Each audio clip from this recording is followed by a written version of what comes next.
In the glittering ballroom of Ashbourne Hall, a masked reveler collapses poisoned, a cryptic vial at his side. Enter Hercule Poirot, the master detective, unraveling a web of deception woven through a masquerade of secrets. A cunning spy, a betrayed financier, and a dancer under suspicion. Each hides a truth. As clues like a peacock feather, a silk glove, and a chilling note emerge, Poirot's keen mind races to unmask a killer before a dangerous deal sparks chaos. Will he solve the mystery in time? Dive into the phantom mask, where every shadow conceals a deadly truth. Chapter 1. The Masquerade begins. The autumn dusk draped the Sussex countryside in a velvet hush, broken only by the crunch of carriage wheels on the gravelled drive of Ashbourne Hall. Within its ancient stone walls, the grand ballroom blazed with light, a beacon of opulence amidst the encroaching shadows. Crystal chandeliers hung like frozen cascades, their prisms scattering golden flecks across a sea of masked figures. The air was thick with the scent of beeswax candles, mingled with the delicate perfumes of the ladies and the sharper tang of polished leather from the gentlemen's boots. A string quartet tucked in an alcove poured forth a lilting waltz, and the dancers moved in graceful synchrony, their silks and satins whispering secrets with every turn. Hercule Poirot stood apart, a diminutive figure by a fluted marble pillar, his silver mask adorned with a single sapphire that caught the light like a watchful eye. His black evening suit, tailored to perfection, spoke of understated elegance, and his meticulously waxed mustache quivered slightly as he surveyed the scene. The invitation to Lord Reginald Ashbourne's masquerade had piqued his curiosity. A rare social indulgence for a man who preferred the quiet order of his thoughts to the chaos of revelry. Yet Poirot sensed something amiss, a discordant note beneath the polished surface, like a false chord in the music.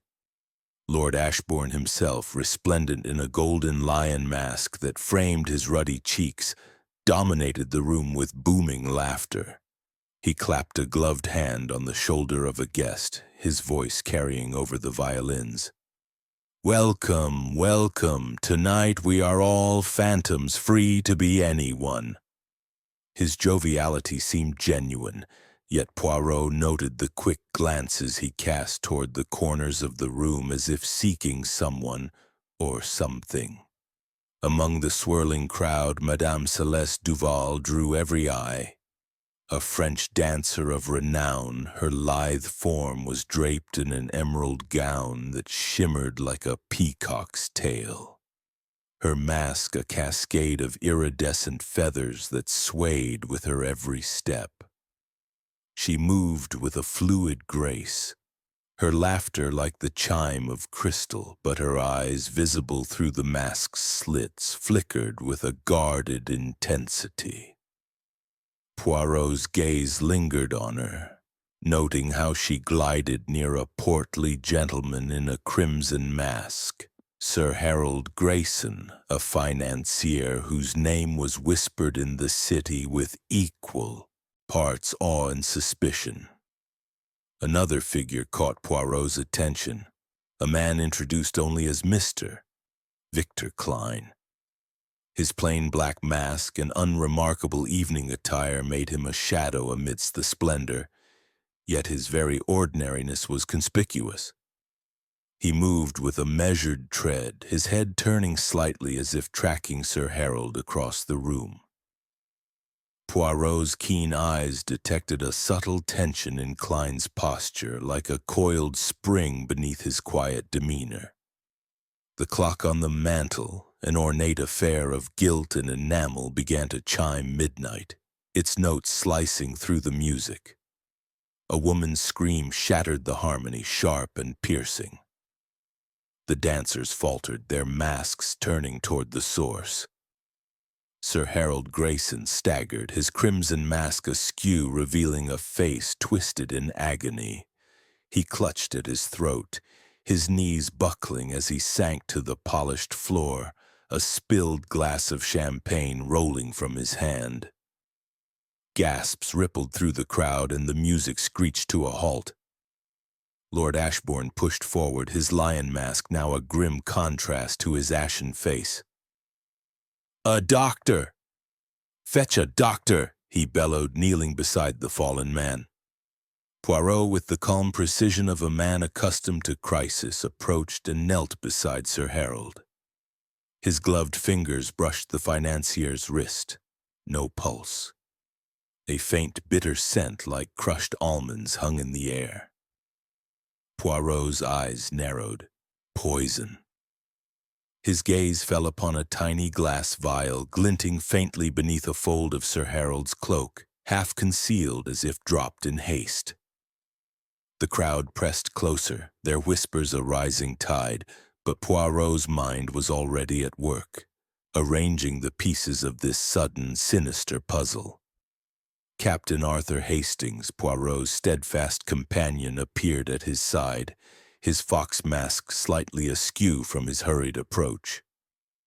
"Good Lord, Poirot, what's happened? Is he—" "Mort, mon ami," Poirot murmured, rising to his feet. "And not by accident, I fear.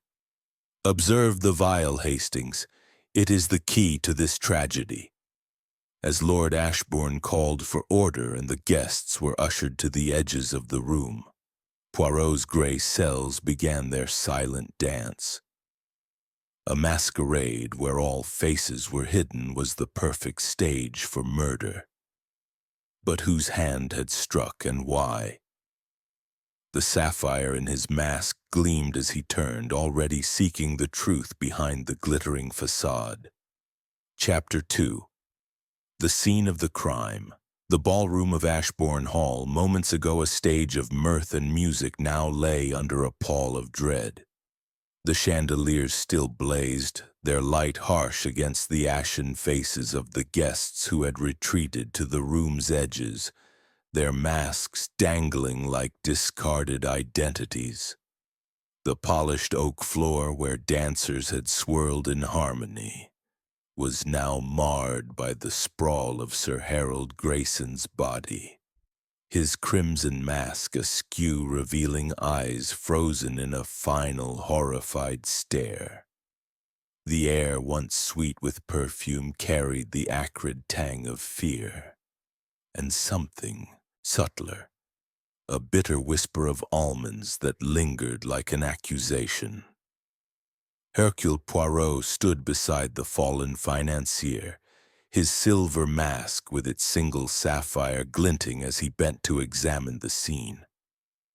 His movements were precise, almost delicate, as if he were arranging a table setting rather than probing a murder. Captain Arthur Hastings, his loyal friend, hovered nearby, his fox mask now tucked into his pocket, leaving his honest face creased with unease.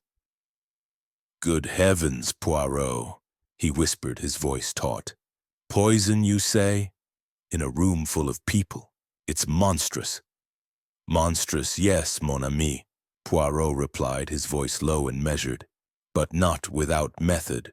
Murder is never random, Hastings. It is a composition, deliberate and precise. We must find its structure." His green eyes, sharp behind the mask, scanned the scene with the intensity of a jeweler inspecting a flawed gem. The local constable, Inspector George Dawes, arrived with a bustle of authority, his heavy boots thudding against the floor. A burly man with a face like weathered granite, Dawes had little patience for subtleties. He knelt briefly beside Sir Harold, then stood brushing his hands as if to dismiss the tragedy's complexity. "Cyanide, I'd wager," he said gruffly. "Quick and nasty. We'll need the coroner, but I'd say he's been dead not 10 minutes. Poirot's mustache twitched, a sign of mild irritation at the inspector's bluntness. Indeed, Inspector, the almond-like scent confirms it. But observe, if you please, this vial. He gestured to the small glass tube, barely an inch long, nestled in the folds of Sir Harold's cloak. It caught the chandelier's light, winking like a conspirator. It is empty, save for a trace of residue. No fingerprints, I presume. Dawes, with a grunt, produced a handkerchief and gingerly lifted the vial. Clean as a whistle. Whoever used it knew their business. He slipped it into an evidence bag, his eyes narrowing at Poirot. "You're that detective fellow, aren't you? Belgian, always poking about. Well, this is my patch. Don't go complicating things." Poirot inclined his head, a gesture of deference that masked his amusement. "I assure you, Inspector, I seek only to assist. The truth, it is like a fine wine. It requires care to bring out its flavor." Hastings suppressed a smile, accustomed to Poirot's penchant for metaphor. The ballroom, now cleared of guests, save for a few lingering servants, felt cavernous. The quartet's instruments lay abandoned, their strings silent. Poirot's gaze swept the room, cataloging details with mechanical precision. The overturned champagne glass near Sir Harold's hand, its contents pooling on the floor. A single peacock feather, vibrant and out of place, caught in a crease of the rug, and most curiously a folded slip of paper protruding from Sir Harold's waistcoat pocket. "Hastings," Poirot said softly, "retrieve that paper, but with care. It may speak to us." Hastings, ever eager, knelt and extracted the note with the tips of his fingers. He unfolded it, his brow furrowing. "It says the deal must not proceed. Midnight. No signature." "What the deuce does it mean, Poirot?" Poirot's eyes gleamed. "It means, mon ami, that Sir Harold was not a random victim. This deal, it is the heart of our mystery. But come, let us question those who were near him when the curtain fell. Lord Reginald Ashbourne, his golden lion mask now removed to reveal a face flushed with distress, stood by the fireplace, wringing his hands. His broad shoulders, usually squared with confidence, slumped under the weight of the evening's tragedy. "Mr. Poirot," he said, his voice hoarse, "this is a calamity. Sir Harold was my guest, a friend of sorts. I can't fathom who would do this." Poirot's head tilted, his expression unreadable. "A friend, you say, monsieur? Yet you invited a man who carried a warning in his pocket. Tell me, what was this deal he was to broker?" Ashbourne's eyes darted to the side, a fleeting betrayal of unease. "It was business, nothing more. Investments abroad, Germany, I believe. Harold was the expert. I trusted him to handle it." "Trusted," Poirot repeated, the word hanging like a question. "And who else knew of this trust? Your guests, perhaps. Madame Duval, for instance." The mention of the dancer brought a flush to Ashbourne's cheeks. "Celeste? She's a friend. She may have overheard us discussing it once, but she's no schemer. She's an artist, Poirot, not a murderer." Poirot nodded, his face impassive. "And this Mr. Victor Klein, who moved so quietly among your guests, did he know of the deal?" Ashbourne frowned. "Klein? A last-minute addition, recommended by a mutual acquaintance. I barely know the man. He's gone now, slipped out during the chaos." "Convenient," Poirot murmured, his fingers brushing his mustache. "A man who vanishes is a man with something to hide." Hastings, standing nearby, piped up. "I saw Klein near Sir Harold just before midnight, Poirot. He was hovering like a shadow. Odd chap, kept to himself." Poirot's gaze sharpened. "Bon, we shall seek this shadow, Hastings. But first the scene demands our attention. He returned to Sir Harold's body, now covered with a sheet by a servant's trembling hands. The champagne glass drew his eye again. He crouched, sniffing the faint residue within. Champagne, oui, but with a trace of something else. The poison, perhaps, was administered thus. He turned to Dawes. "Inspector, have this glass analyzed. It may confirm our suspicions." Dawes nodded, though his expression suggested he resented taking orders from a foreigner. "Right. I'll have the lab boys look at it. Anything else, Mr. Poirot?" "Oui," Poirot said, pointing to the peacock feather.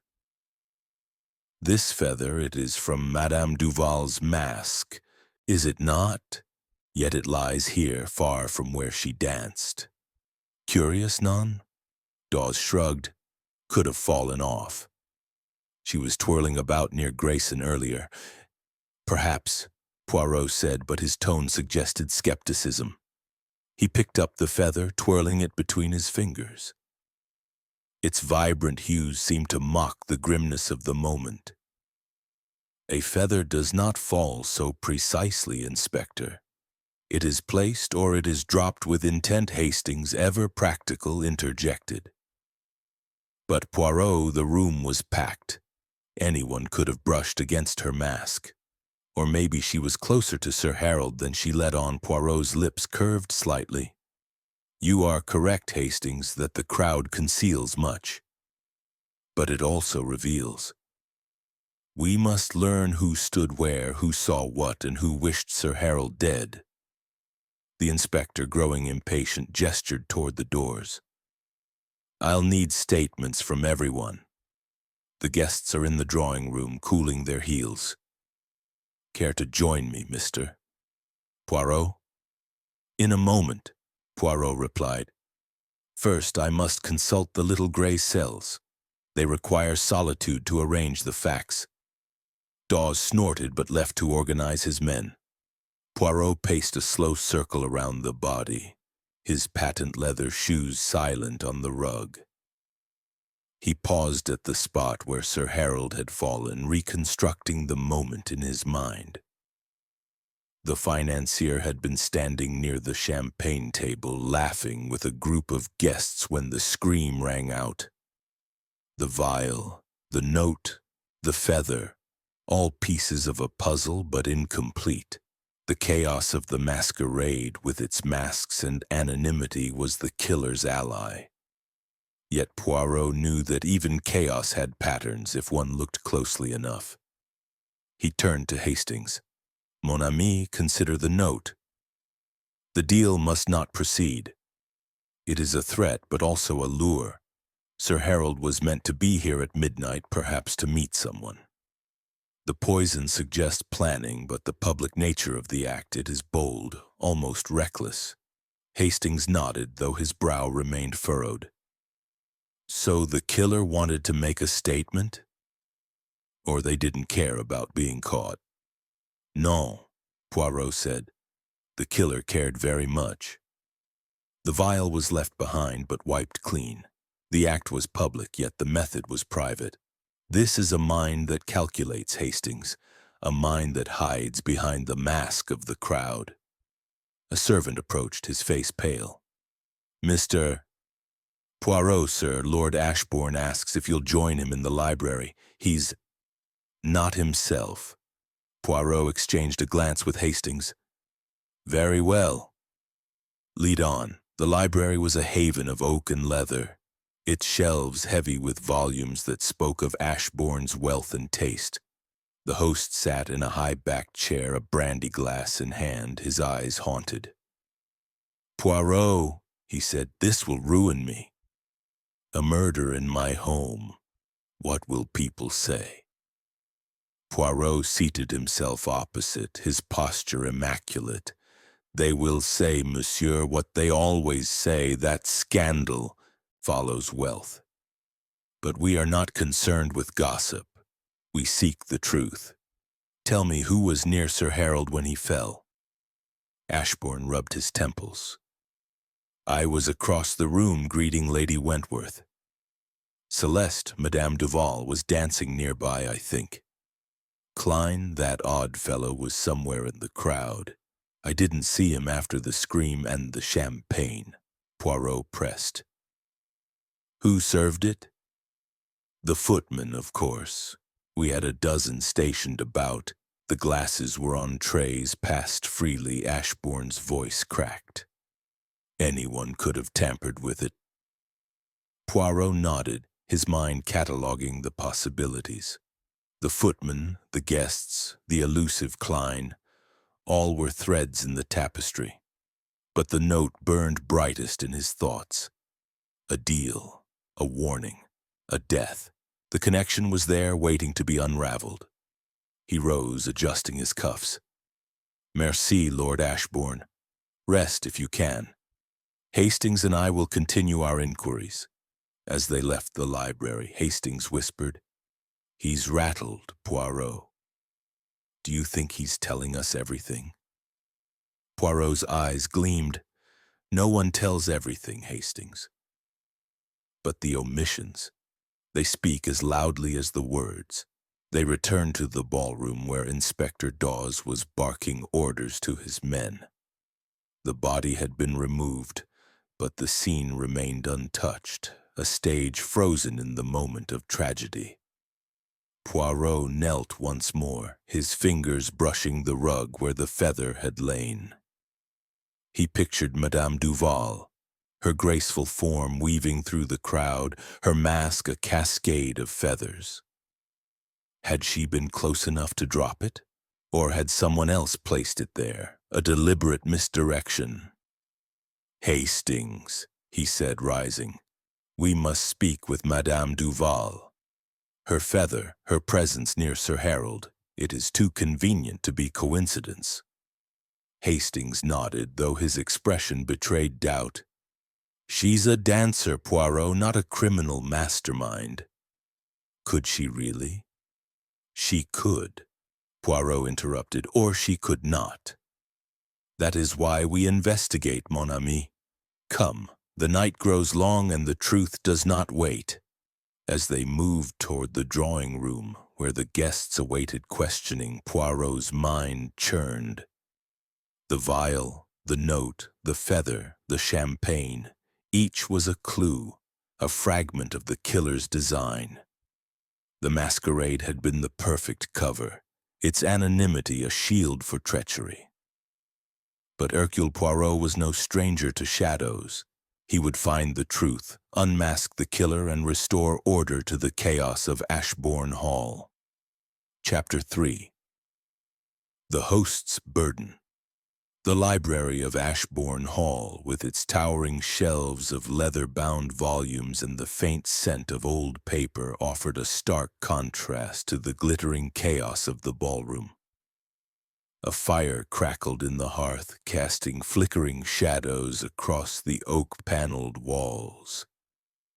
But its warmth did little to ease the chill that had settled over Lord Reginald Ashbourne. He sat slumped in a high-backed chair, his golden lion, mask discarded on the table beside him, revealing a face etched with strain. His broad hands, usually so steady, trembled as he clutched a glass of brandy, the amber liquid catching the firelight like a trapped ember. Hercule Poirot stood before him, his compact figure immaculate in his black evening suit, the silver mask with its sapphire now tucked into his pocket. His green eyes, sharp and unyielding, studied Ashbourne with the precision of a watchmaker examining a faulty mechanism. Captain Arthur Hastings hovered near the door, his honest face a study in concern, his fingers fidgeting with the cuff of his sleeve. The silence in the room was heavy, broken only by the occasional pop of the fire and the distant murmur of Inspector Dawes' men in the ballroom. Lord Ashbourne, Poirot began, his voice soft but insistent like the ticking of a clock. A man is dead under your roof, and the circumstances suggest a motive most particular. This deal mentioned in the note found on Sir Harold. It is the key, is it not? You must tell Poirot all you know." Ashbourne's eyes flicked up, red-rimmed and wary. He took a sip of brandy as if to fortify himself, then set the glass down with a clink. "I've told you, Mr. Poirot, it was business. Sir Harold was to broker an investment with a German firm, Braun and Sons.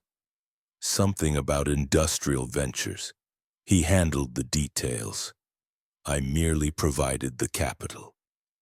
His voice wavered, betraying a crack in his usual bluster. Poirot's mustache quivered slightly, a sign of his mind at work.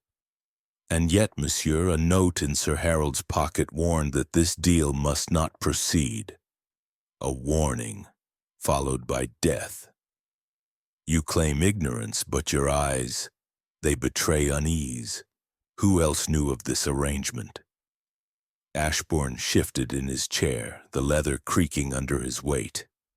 "My solicitor, Mr. Pennington, was involved. He drew up the papers, and Celeste, Madame Duval, may have overheard us once. She was in the drawing room when Harold and I discussed it a week ago, but that's all. I swear, Poirot, I had no quarrel with the man." Poirot's gaze lingered on Ashbourne's flushed cheeks, noting the faint sheen of perspiration despite the cool night air. "A week ago, you say? And Madame Duval, she is a close friend, oui? Close enough to overhear such delicate matters?" Ashbourne's flush deepened, and he looked away, his fingers tightening around the armrest. "She's a guest, a dear companion.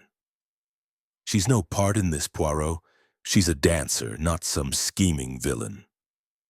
"Everyone wears a mask, monsieur," Poirot said, his tone gentle but pointed. "Some are of feathers, others of secrets.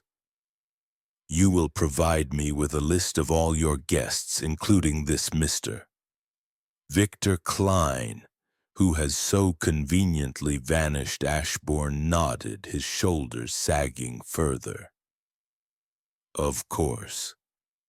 I'll have my secretary prepare it at once." Hastings, unable to contain himself, stepped forward. "Poirot, do you think Ashbourne's holding back? He seems rattled, but that could just be the shock of it all." Poirot turned, his eyes gleaming with quiet amusement. "Shock, Hastings, is a fine cloak, but it often conceals more than it reveals. Lord Ashbourne is a man of wealth and influence, yet he trembles. We must ask why they left the library, the heavy door closing behind them with a soft thud. The corridor beyond was lined with portraits of Ashbourne ancestors, their stern faces staring down as if judging the night's events. Poirot's patent leather shoes clicked softly on the polished floor as he led the way back to the ballroom, where Inspector Dawes was overseeing the collection of evidence. The air still carried the faint, bitter scent of cyanide, a grim reminder of the tragedy. "Hastings," Poirot said, pausing at the ballroom's threshold, "we must consider the sequence of events. Sir Harold was poisoned at midnight, as the note suggested. The vial, the champagne, the feather, all are clues, but they are scattered. We need order, method to see the pattern." Hastings nodded, though his expression betrayed his struggle to keep up. "The note's the key, isn't it? Someone wanted to stop this deal, and they didn't care about doing it in front of 100 people." "Précisément," Poirot said, his finger tapping his temple. "But the boldness of the act, it intrigues me. To kill in a crowd requires nerve or desperation, and the vial wiped clean suggests a mind that plans yet leaves a trace. Why?" They re-entered the ballroom, where a constable stood guard over the spot where Sir Harold had fallen. The overturned champagne glass had been collected for analysis, but the peacock feather remained. now carefully placed on a side table by one of Dawes's men. Poirot picked it up, twirling it between his fingers, its iridescent hues shifting in the light. "This feather," he mused, "it belongs to Madame Duval's mask, yet it was found here near the body. A coincidence, perhaps, but Poirot does not believe in coincidences." Hastings frowned. "You think someone planted it? To point the finger at her, or to distract us?" Poirot replied. "The killer plays a game, Hastings, but they do not know they play against Hercule Poirot." Inspector Dawes approached, his face set in a scowl. "We've got statements from half the guests, Mr. Poirot. Most saw nothing, heard nothing except that scream. Typical. Bunch of toffs too busy dancing to notice a murder." Poirot's lips curved slightly. "And yet, Inspector, someone noticed enough to act. Have you located Mr. Victor Klein?" Dawes shook his head. "Gone, like a ghost. No one saw him leave, but he's not among the guests. I've got men checking the grounds, but in this darkness he could be halfway to London." "Bon," Poirot said undeterred. "Then we shall seek him in due course. For now, I wish to see Sir Harold's belongings. His room, perhaps, holds secrets he could not share in life." Dawes grunted but led them to the guest wing where Sir Harold had been quartered. The room was spacious, with heavy drapes and a four-poster bed, its mahogany gleaming in the lamplight. A leather traveling case sat open on a table, revealing neatly folded clothes and a stack of documents. Poirot's gloved hands moved with care as he sifted through them, his eyes scanning each page with laser-like focus. "Here, Hastings," he said, holding up a ledger. "Transactions with Braun and Sons dated over the past 6 months. Large sums and notes about a merger. Most interesting." He set it aside and extracted a telegram, its edges creased from frequent handling. He read aloud, "Confirm alliance by Sunday or all is lost. Sent yesterday from London." Hastings' eyes widened. "Sunday's tomorrow, Poirot." This deal was urgent. "Do you think Klein?" "Perhaps," Poirot said, folding the telegram carefully. "But we must not leap, Hastings. The truth is like a fine tapestry. It unravels with patience, not haste." They returned to the corridor where a maid, her face pale as moonlight, approached hesitantly. "Mr. Poirot, sir," she said, her voice barely above a whisper. "I found something. In the ballroom behind the balcony curtain. I didn't tell the inspector. He frightens me." Poirot's eyes softened, though his tone remained firm. "Show me, mademoiselle." She led them back to the ballroom, to a narrow balcony overlooking the dance floor, its heavy velvet curtains drawn to one side. Behind them, tucked into a shadowed recess, was a small silk glove, its pale blue fabric stained with a faint, bitter scent. Poirot lifted it with a handkerchief, his nose wrinkling slightly. "Cyanide without doubt. A clue, Hastings, but whose?" The maid fidgeted. "I saw Madame Duval near the balcony earlier, sir, before the scream. But she wasn't wearing gloves, I swear." Poirot nodded, dismissing her with a gentle word. He turned to Hastings, his expression grave. "This glove, it is small, feminine, but Madame Duval wore none. A trap, perhaps, to ensnare her? Or a mistake by the killer?" Hastings shook his head, bewildered. "It's a devilish puzzle, Poirot. The note, the feather, now this glove, how does it all fit?" "It fits," Poirot said, "because the killer wishes it to. They weave a web, but they do not see the spider, Hercule Poirot, who watches." He slipped the glove into his pocket, wrapped in the handkerchief. "Tomorrow we speak with Madame Duval and we pursue this Mr. Klein." For now Hastings rest. The gray cells, they require fuel, and the night is not yet done. As they left the ballroom, the chandeliers dimmed, casting long shadows across the floor. The masquerade was over, but the dance of deception had only begun. Poirot's mind, sharp as a blade, was already cutting through the lies, seeking the truth that hid behind the masks of Ashbourne Hall. Chapter 4. The Dancer's Grace.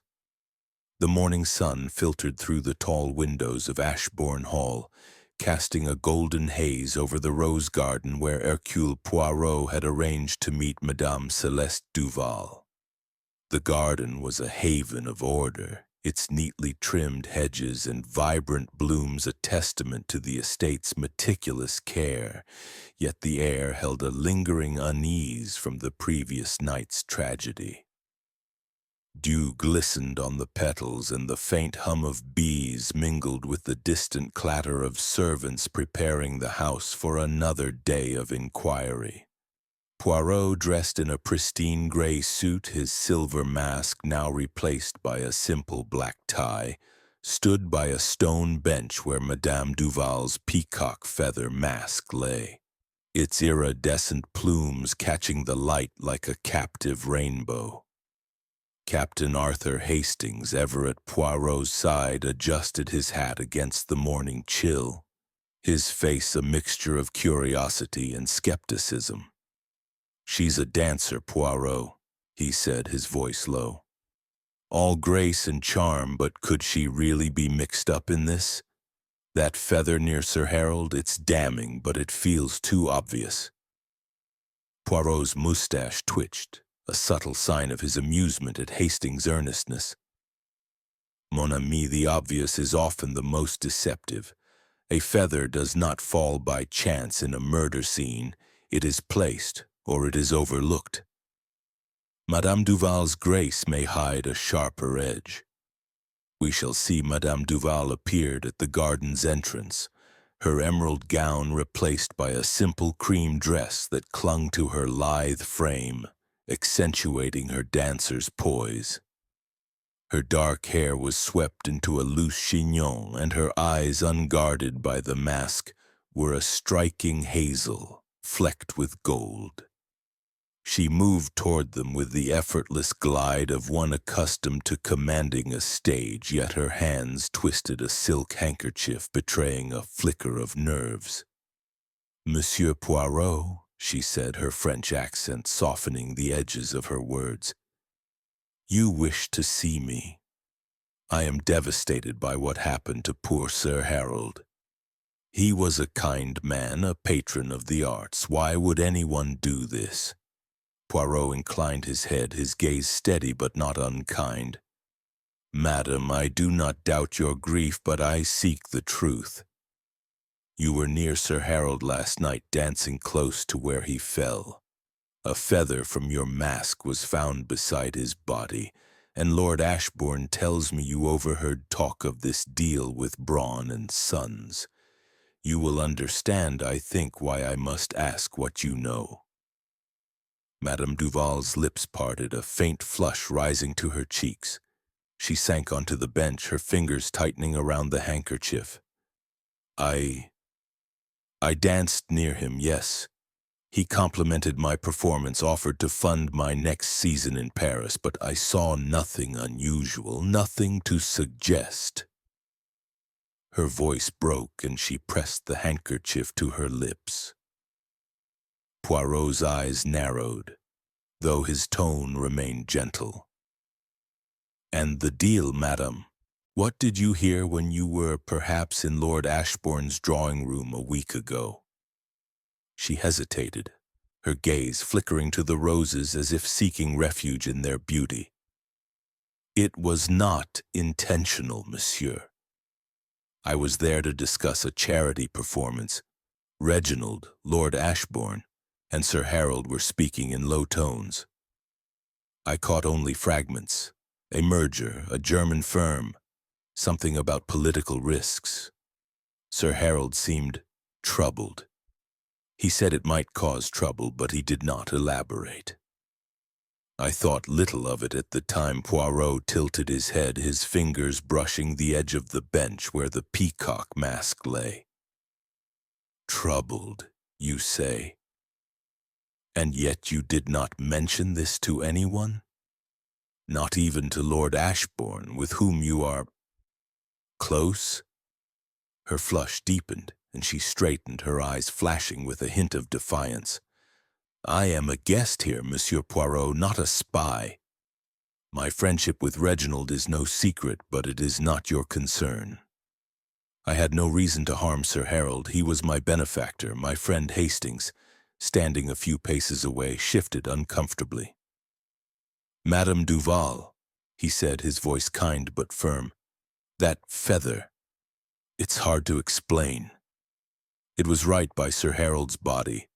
Could someone have taken it from your mask? She shook her head, her expression earnest. My mask was secure all evening. I noticed it was missing a feather only after the incident. Someone must have pulled it free during the dance. The crowd was so close, so many hands brushing past. Poirot nodded, his mind cataloguing her words. The feather, the overheard conversation, her proximity to the victim, all pointed to her, yet her distress seemed genuine. He produced the silk glove from his pocket, still wrapped in his handkerchief, and held it up. Madame, do you recognize this? It was found behind the balcony curtain, stained with cyanide. Her eyes widened, and she leaned forward, then drew back as if repelled.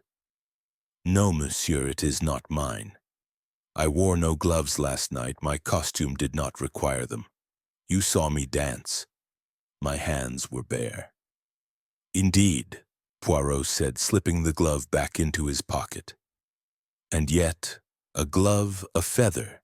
These are feminine touches, are they not? Someone wishes us to look in your direction. Perhaps Madame Duval's hands trembled, and she rose, her poise faltering. I am no murderer, Monsieur Poirot. I beg you to believe me. I cared for Sir Harold, and I know nothing of this poison or this deal.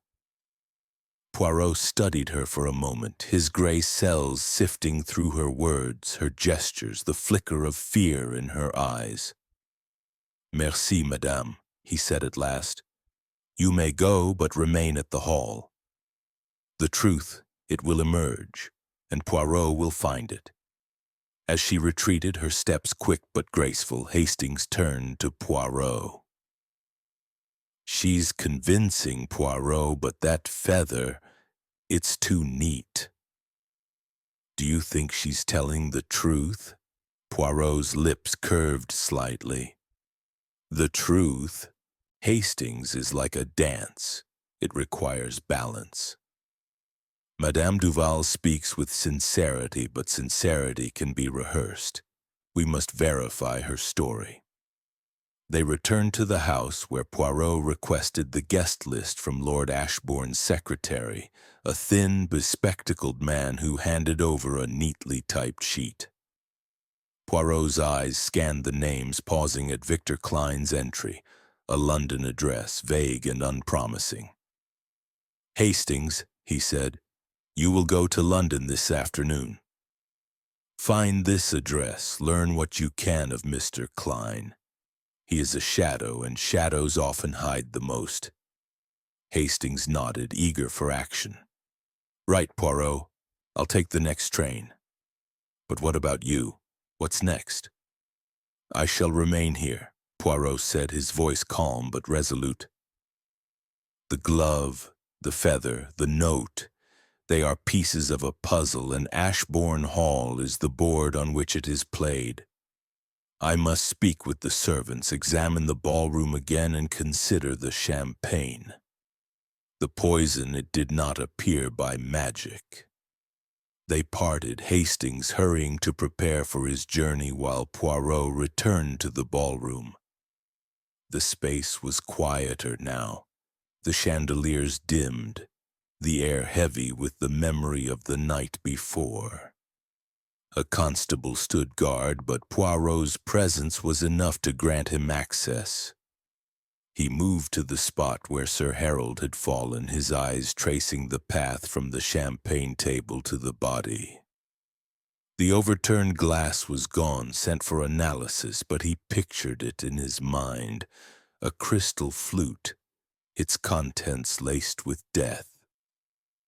He approached the balcony where the glove had been found, its velvet curtains now drawn back to reveal the intricate woodwork of the railing. The recess behind was narrow, a perfect hiding place for a quick act, a dropped vial, a discarded glove.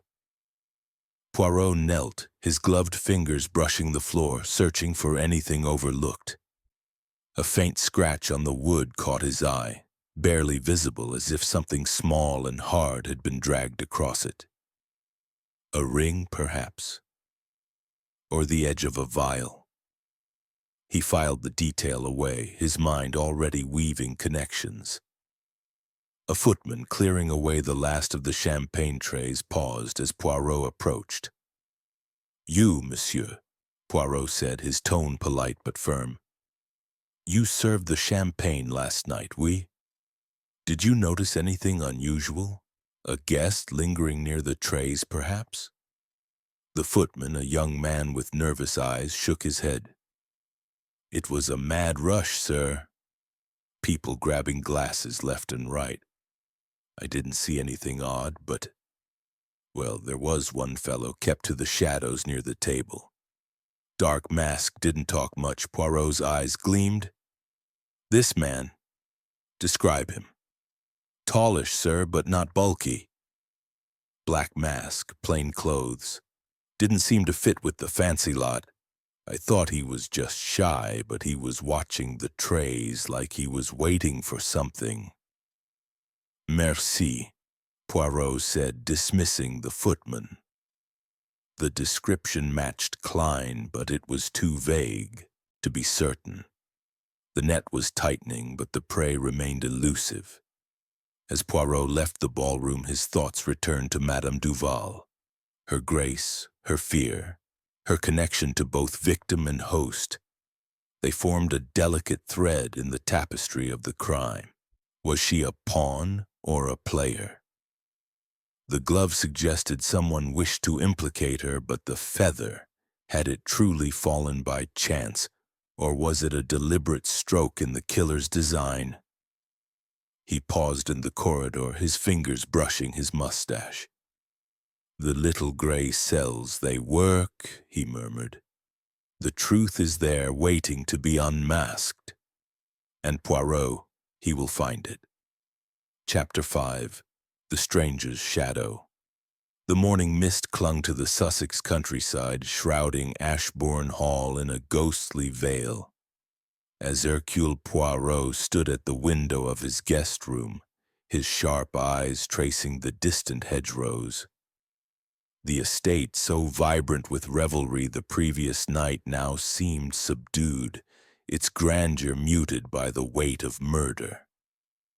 His gray suit was immaculate, his mustache perfectly symmetrical, yet his mind churned with the disorder of the case. The vial, the feather, the glove, the cryptic note, all were pieces of a puzzle, but the figure of Victor Klein, the elusive stranger, loomed largest in his thoughts. Captain Arthur Hastings burst into the room, his face flushed from his early morning departure. "Poirot, I've been to London and back," he said, tossing his hat onto a chair. "That address for Klein, it's a dead end, I'm afraid. A dingy boarding house in Whitechapel, but the landlady says he paid in cash, stayed one night and left no trace. Described him as tall, quiet, with a foreign air. Eastern European, she thought, but couldn't be sure." Poirot's eyes gleamed, his fingers steepled beneath his chin. "Bon, Hastings, a man who leaves no trace is a man who wishes to be forgotten. This Mr. Klein, he is no ordinary guest. But come, tell me all." Hastings sank into a chair, his enthusiasm tempered by fatigue. "The landlady, Mrs. globe-trotter was a suspicious sort. Said Klein arrived a week ago, kept to himself, and was gone before the masquerade. Paid for a month's lodging but didn't stay. She found a scrap of paper in his room after he left. Nothing much, just a scribbled address for Ashbourne Hall. I checked the neighborhood. No one else knew him. It's as if he's a ghost, Poirot. A ghost with a purpose, Poirot murmured. He attends a masquerade, lingers near Sir Harold, and vanishes when death strikes. This is no coincidence, mon ami. But we shall return to Mr. Klein. For now I must explore the victim's secrets. Poirot led the way to Sir Harold Grayson's guest room, where the financier's belongings remained untouched under Inspector Dawes' orders. The room was orderly, its heavy drapes drawn to admit slivers of gray light. A mahogany desk held a leather case, its contents neatly arranged, ledgers, letters, and a small notebook. Poirot's gloved hands moved with precision, sifting through the papers. The ledgers, which he had glimpsed the previous night, detailed transactions with Braun & Sons, a German industrial firm. Payments, investments, and notes on a proposed merger filled the pages with sums that made Hastings whistle. Good Lord, Poirot, this deal was worth millions. No wonder someone wanted it stopped précisément, Poirot said, his eyes scanning a particular entry. But observe, Hastings, this note in the margin. Risk too great. Political implications. Sir Harold was not merely a financier, he was a man with doubts. Poirot turned to the notebook, its pages filled with cryptic shorthand. One entry caught his eye. Meeting with VK, 10th. Must confirm intentions. The date was a week prior, aligning with Klein's arrival in London. Poirot's mustache twitched. VK Victor Klein, perhaps. Sir Harold knew him or suspected him. A telegram tucked among the letters drew his attention next. Its message, already noted but now re-examined, read, "Confirm alliance by Sunday or all is lost." The sender's name was absent, but the origin was Berlin. Poirot's mind raced. This alliance, Hastings, it is the heart of the matter. Sir Harold was to seal it, but he wavered, and someone ensured he would not change his mind. Hastings frowned, his hands in his pockets. You think Klein's a spy, don't you? Working for this Braun & Sons lot, maybe? Poisoning Sir Harold to keep the deal alive? Poirot tilted his head, neither confirming nor denying. A spy, perhaps, but for whom? Braun & Sons or another power? The note in Sir Harold's pocket, "The deal must not proceed," suggests opposition, not support. We must tread carefully, Hastings. Their inspection was interrupted by a knock at the door. A young maid, her apron crisp but her eyes wide with nerves, entered. Mr. Poirot, sir, I've remembered something. Last night before the trouble, I saw that Mr. Klein in the corridor near the ballroom. He was holding something small, like a glass tube, and he looked startled when he saw me. Poirot's eyes sharpened. A glass tube, you say? Like the vial found with Sir Harold? The maid nodded, twisting her hands. I think so, sir. I didn't get a good look, but he tucked it into his pocket quick-like and hurried off. Merci, mademoiselle, Poirot said, dismissing her gently. He turned to Hastings, his expression grave. The vial, the note, and now this sighting. Mr. Klein becomes more substantial, yet more mysterious. Hastings paced, his energy restless. We need to find him, Poirot. He's the key. If he's a spy, he could be halfway to the continent by now. Non, Hastings, Poirot said, his voice calm but firm. A man like Klein does not flee so easily. He has purpose, and purpose keeps him near. We must search the estate grounds, the village, anywhere he might linger. They descended to the entrance hall where Inspector Dawes was barking orders to a pair of constables. The inspector's face, already ruddy, darkened at the sight of Poirot. "Still poking about, Mr. Poirot?"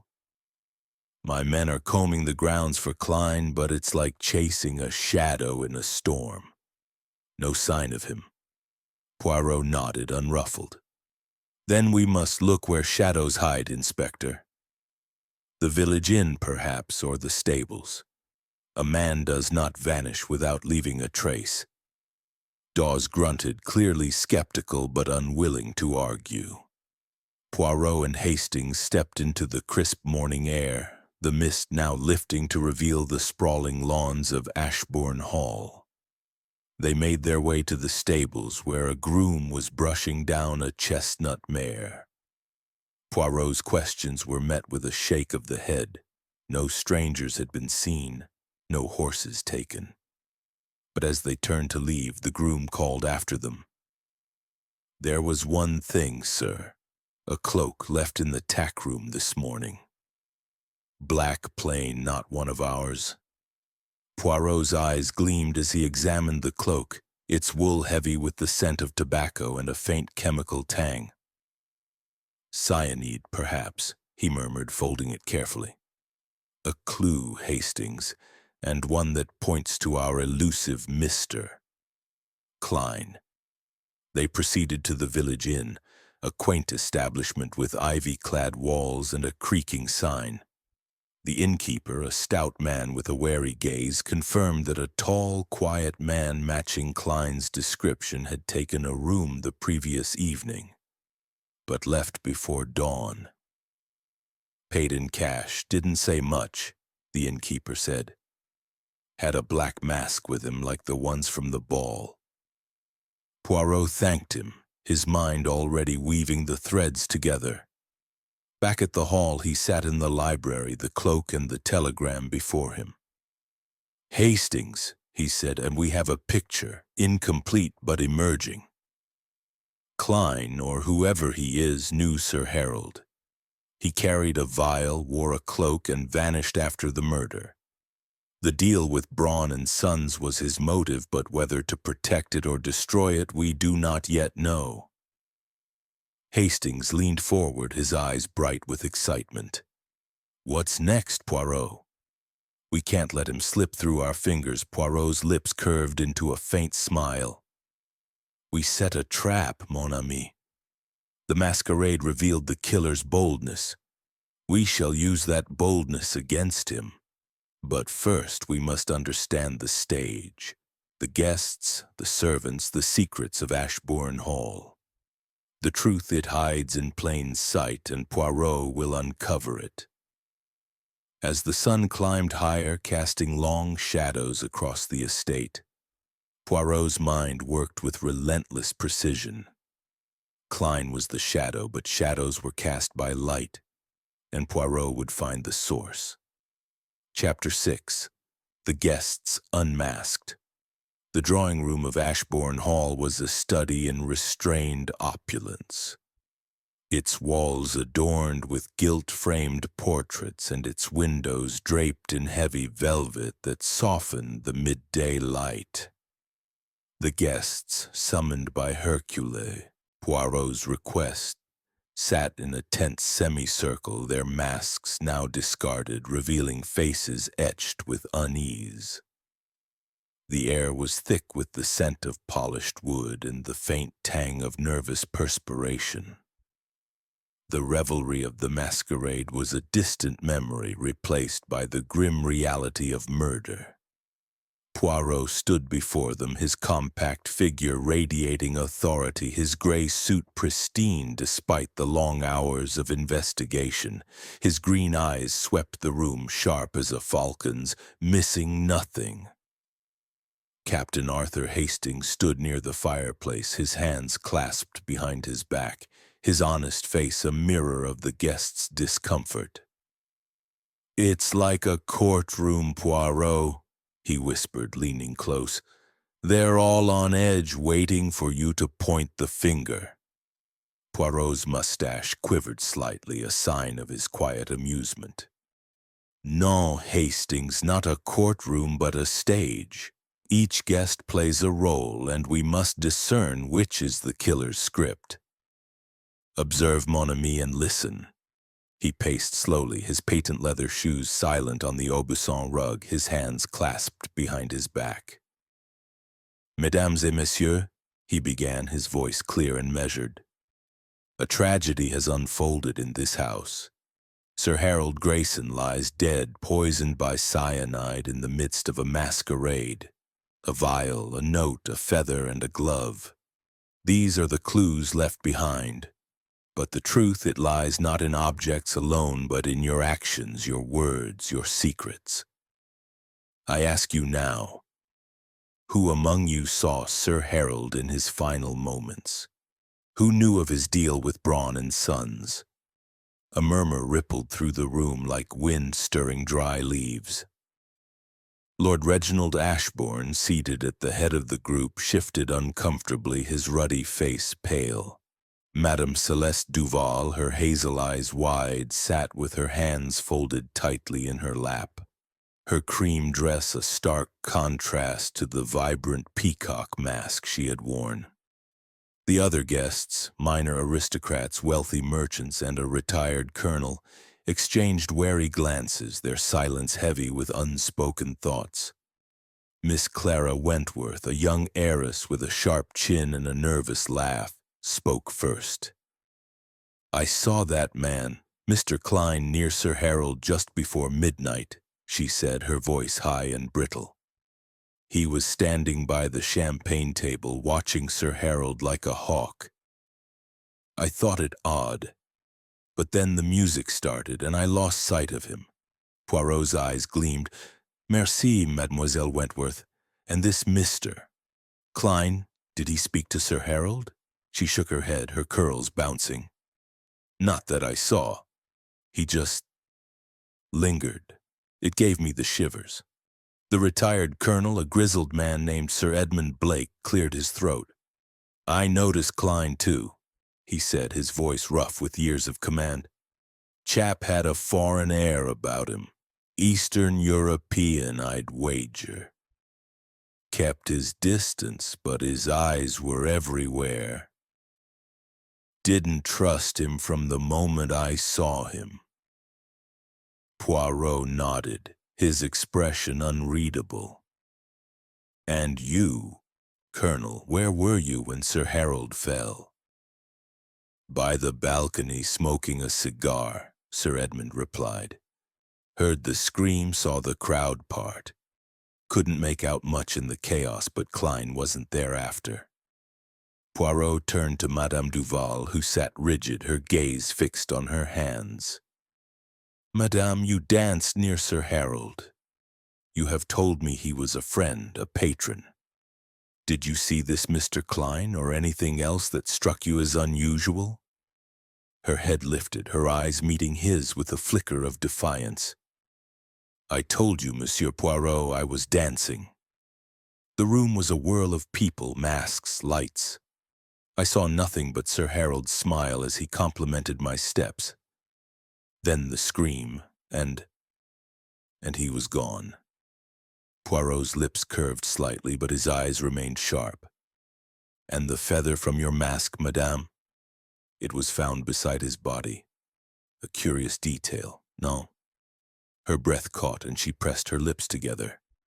I cannot explain it. My mask was intact until after the scream. Someone must have taken the feather or it fell in the crowd. A low murmur rose again and Poirot raised a hand for silence. He produced the silk glove still wrapped in his handkerchief and held it aloft. This glove, mes amis, was found behind the balcony curtain, stained with cyanide. Does anyone claim it? The room fell silent, the guests' eyes darting from the glove to each other. Madame Duval shook her head, her face pale. Lord Ashbourne's fingers tightened on his chair's armrest. A middle-aged woman, Lady Margaret Henshaw, spoke up, her voice trembling. "I wore gloves last night, but mine were white lace, not blue silk." "That's not mine." No one else spoke. Poirot slipped the glove back into his pocket, his mind cataloging the reactions. "Very well," he said. "If no one claims it, then it is a clue to the killer's intent. Someone wished to point us toward a woman, perhaps Madame Duval. But Poirot, he does not accept the obvious without question." Lord Ashbourne stood, his voice strained. "This is absurd, Poirot. Klein's your man. He was skulking about and now he's gone. Why torment my guests?" Poirot turned to him, his gaze steady. "Because, monsieur, the truth does not flee. Mr. Klein is absent, yes, but murder was committed here among you. Someone saw, someone knew, and someone acted. I will find them." He dismissed the guests, their murmurs trailing them as they filed out. Madame Duval lingered a moment, her eyes searching Poirot's face, but she said nothing and left. Hastings approached, his brow furrowed. "You rattled them, Poirot, but I don't know if we're any closer. Klein's still the best bet, isn't he?" Poirot tilted his head, his fingers brushing his mustache. "Klein is a thread, Hastings, but not the only one. The glove, the feather, they suggest a design, a misdirection. We must look closer at those who remained." They returned to the library where Poirot spread the guest list on the table alongside Sir Harold's ledger and telegram. "Hastings," he said, "consider the timing." The note said midnight, and Sir Harold fell then. The killer knew his habits, his movements. This was no impulse. Hastings nodded, his eyes bright with interest. "So it's someone who knew him well or watched him closely. Klein fits, but so does Ashbourne. And Madame Duval, she's too perfect, Poirot. The feather, her connection to the deal, it's like she's being framed. Or she is cleverer than we know," Poirot said. "But come, we must verify. Send a telegram to London, to my contact at the Foreign Office. Ask about Braun and Sons and any agents linked to them. Klein's shadow grows longer, but we need light to see it clearly." As Hastings left to send the telegram, Poirot sat, his eyes fixed on the ledger.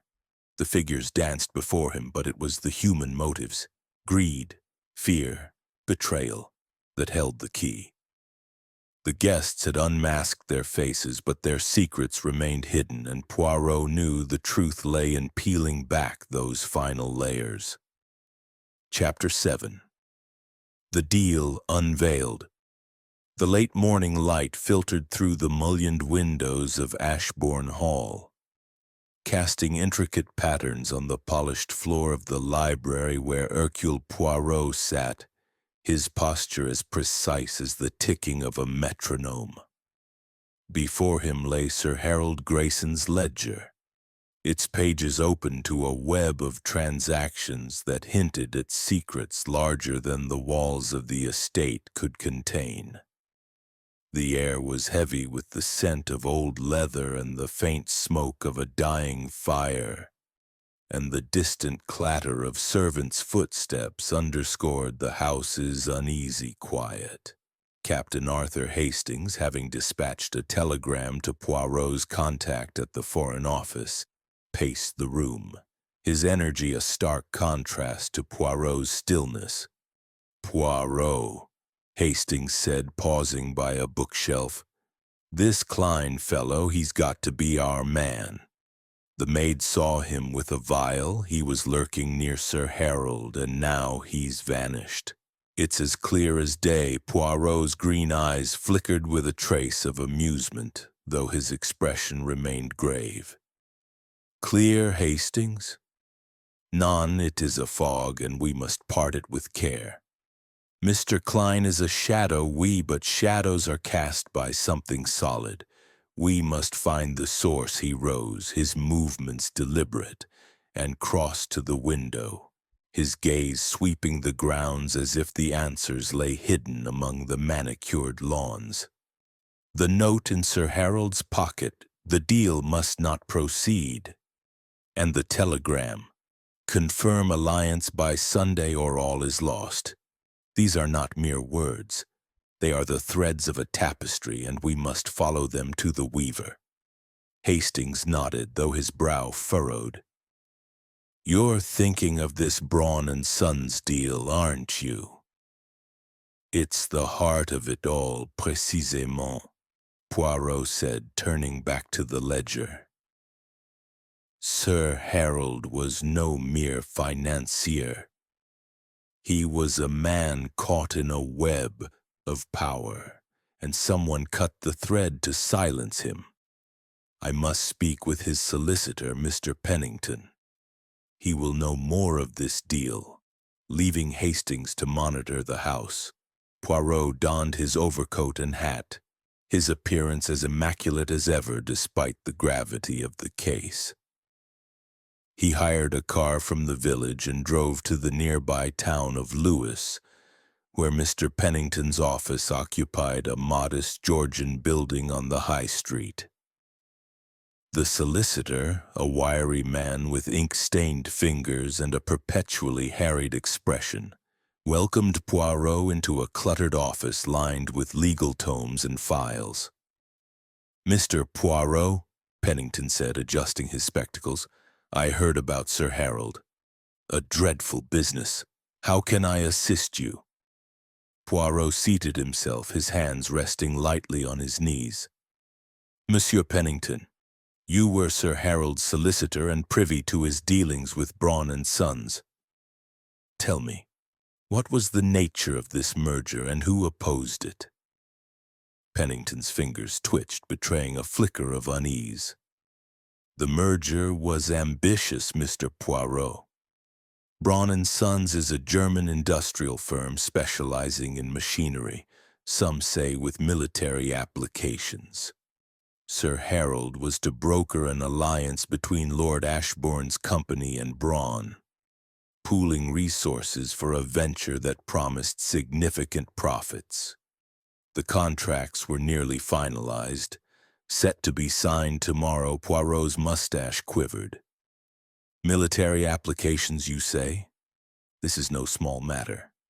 Did Sir Harold express reservations?" Pennington hesitated, his eyes darting to a stack of papers. "He did, toward the end. About a week ago he came to me troubled. Said the deal might have political repercussions, something about destabilizing relations with certain powers. He mentioned a conversation with a government official who warned him against proceeding." Poirot's eyes narrowed.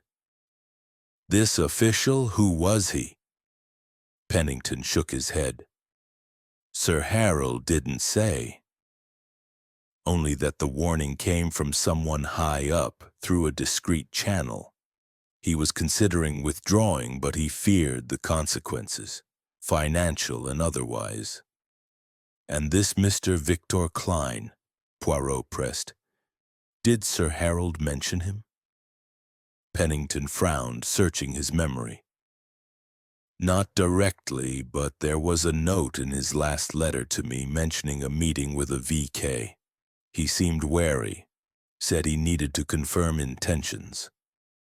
I assumed it was a business associate, perhaps from Braun and Sons." Poirot nodded, his mind cataloging the details.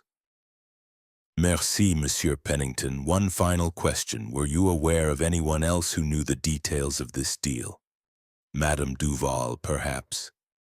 The solicitor's brow furrowed. "Madame Duval? No, Sir Harold never mentioned her in connection with the deal.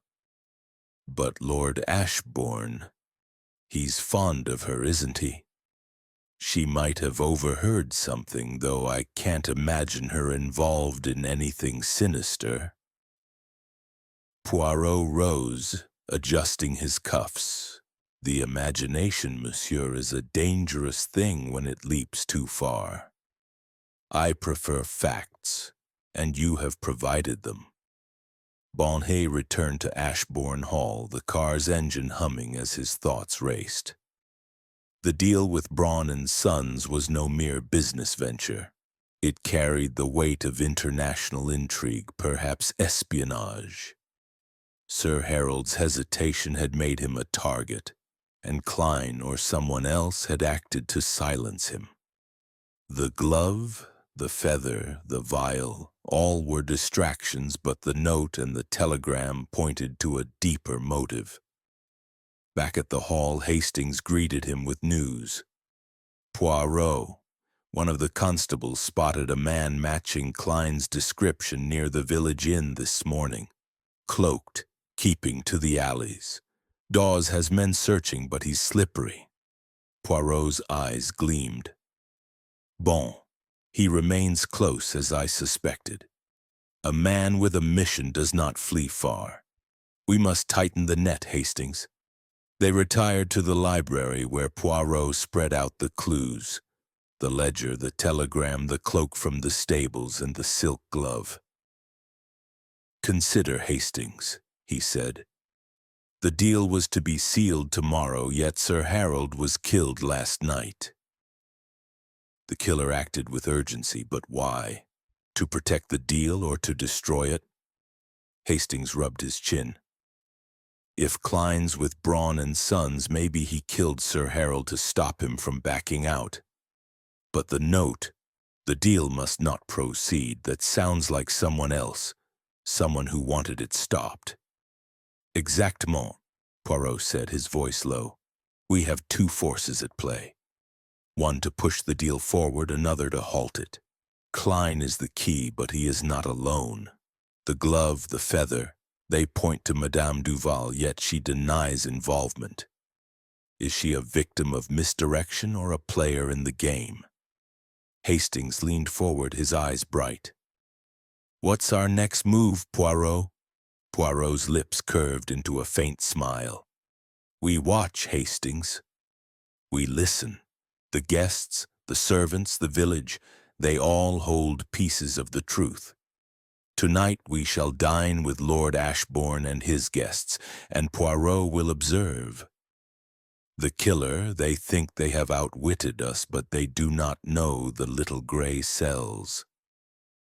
As the sun dipped below the horizon, casting long shadows across the estate, Poirot prepared for the evening, his mind a whirl of connections. The deal, the spy, the poison, all were parts of a delicate mechanism, and he would find the spring that set it in motion. Chapter 8. The trap is set. The dining hall of Ashbourne Hall glowed with the subdued elegance of candlelight, its long mahogany table set with gleaming silver and crystal that reflected the flickering flames. The air was heavy with the aroma of roasted pheasant and claret, but the atmosphere was far from festive.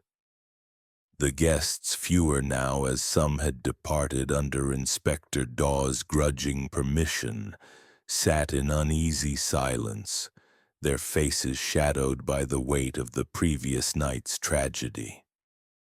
Hercule Poirot, seated near the head of the table, observed them with the keenness of a chess master studying a board.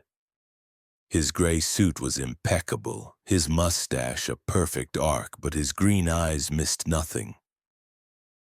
The nervous twitch of a hand, the averted glance, the forced politeness of strained conversation.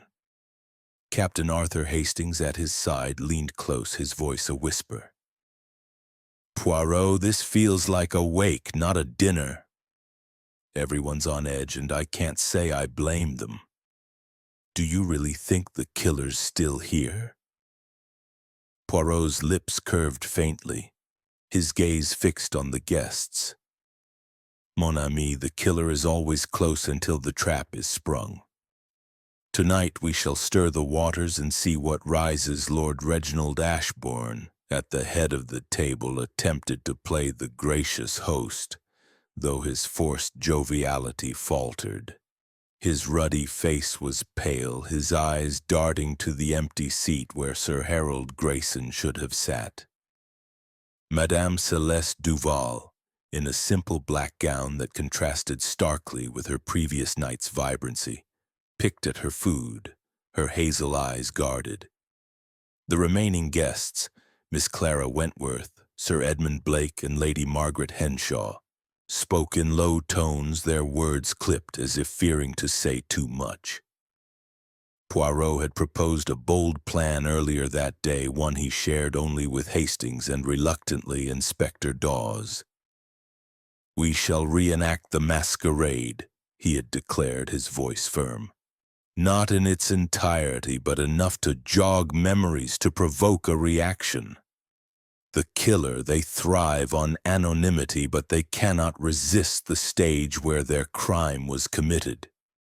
Dawes had scoffed, his granite face skeptical. "A reenactment? You're wasting time, Poirot. My men are scouring the village for Klein. He's our man, mark my words." Poirot had merely smiled.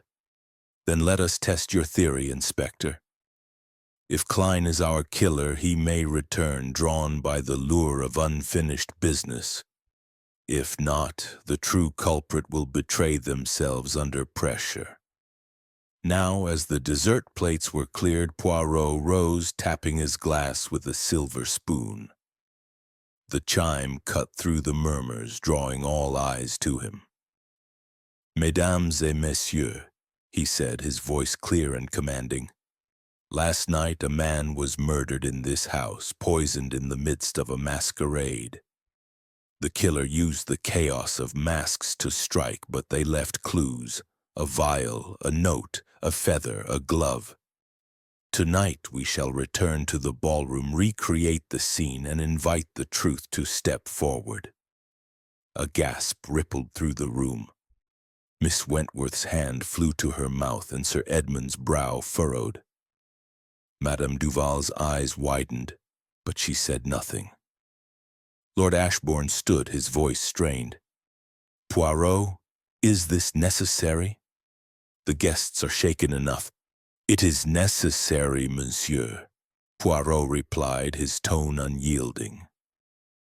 "The killer believes they have outwitted us, but they have not reckoned with Hercule Poirot. We shall don our masks once more, and the past will speak." The guests, reluctant but curious, agreed, driven by a mix of fear and fascination. The ballroom, still bearing the faint marks of the previous night's chaos, was prepared with haste. The chandeliers were lit, their lights softer now, casting long shadows across the polished floor. The string quartet, summoned back, played a hesitant waltz, its notes tinged with melancholy.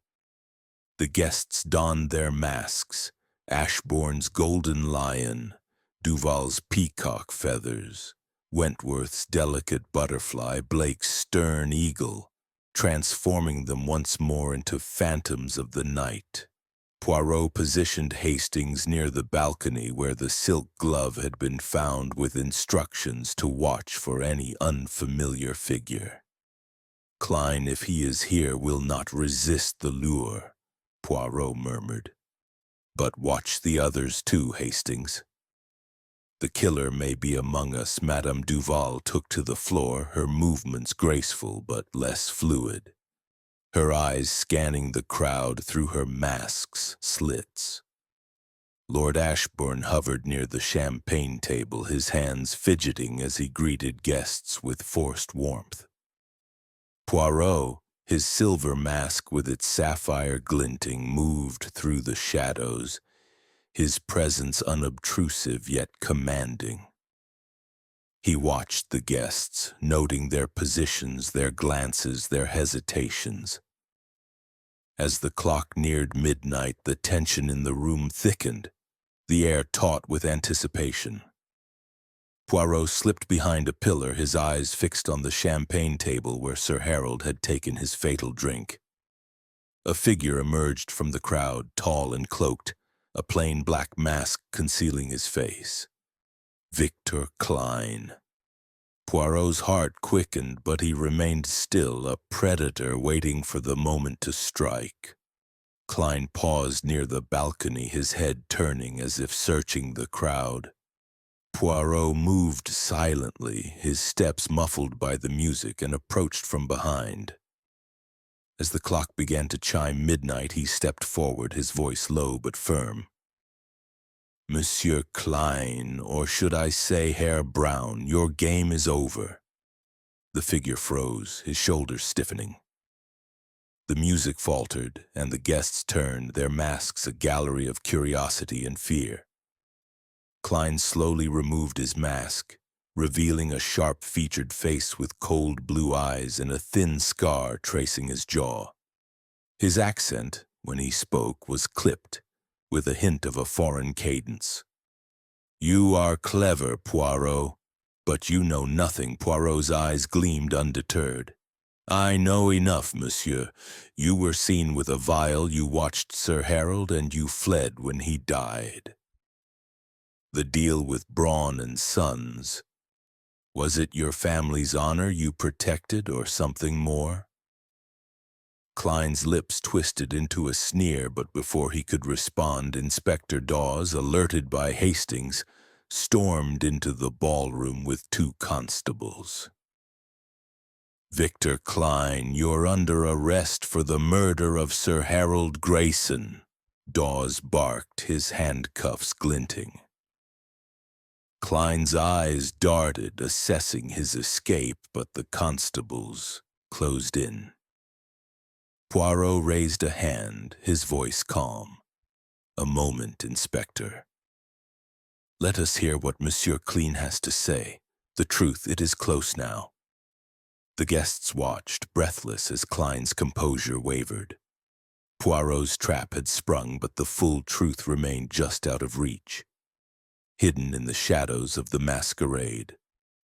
Chapter 9. The Spy's Confession. The ballroom of Ashbourne Hall, lit by the soft glow of chandeliers, seemed to hold its breath as Hercule Poirot faced the unmasked Victor Klein. The tall man's sharp features were taut, his blue eyes cold and calculating, the thin scar on his jaw a stark line in the flickering light.